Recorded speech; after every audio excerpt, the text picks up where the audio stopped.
Well, this is a classical radical Islamic attack, Steve, and political correctness is killing us. This is a prime example. Until we hold the Arab world and the Muslim world accountable for letting this radical Islamic ideology, which, as I have said before, is as evil as Nazism, fascism, and communism. As the gunmen begin to make their escape, one shouts, "We told you we would avenge the Prophet Muhammad." They claim to commit their crimes in the name of God, in the name of Islam, is much more offensive to the Prophet and to Islam than any cartoon could ever be. The Prophet ﷺ, people were rude to him. The desert Arabs were rude to him, and he never returned their rudeness with rudeness. He smiled in their faces. He returned their bad manners with good character. It is truly tragic that some misguided people that honestly had no knowledge of Islam, they had not studied the Sharia, they did not get a fatwa from a reputable scholar. Frankly, they were known for their criminal records of the past. That some people became angry and agitated at some cartoonists, and they killed them and many people in their staff as well. Knowing what the Prophet ﷺ was, and knowing what the Sharia tells people to do, would have prevented this tragedy. The fact of the matter is that we have no qualm saying that killing such people and murdering them is something that goes against the religion of Islam. It goes against the sunnah of our Prophet ﷺ. That there needs to be, that the Muslim community needs to stand up. Who are these folks? Who's going to do it?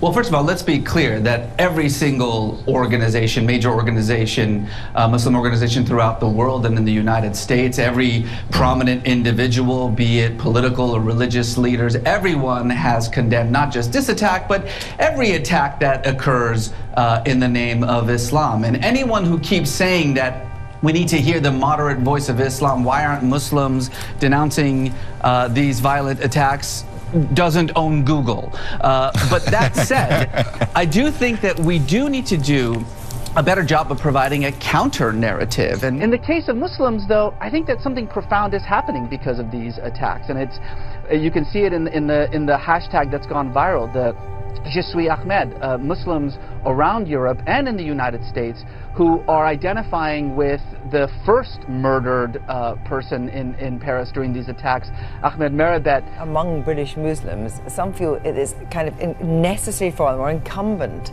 to actually make a stand and say, this is, you know, we don't support this, we condemn it, as British Muslims rather than just as British.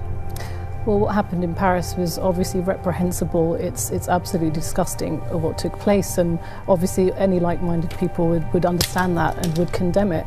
And I feel that, yeah, there is a moral duty for me to condemn it, but I'm worried about the wider question that, you know, should Muslims be compelled to condemn it? It's the compulsion factor that I have. It's interesting, this idea that you feel then that British Muslims in a way some are compelled to make constant apology whenever there's an atrocity. A British Muslim has to, as it were, condemn it, to distance themselves from it.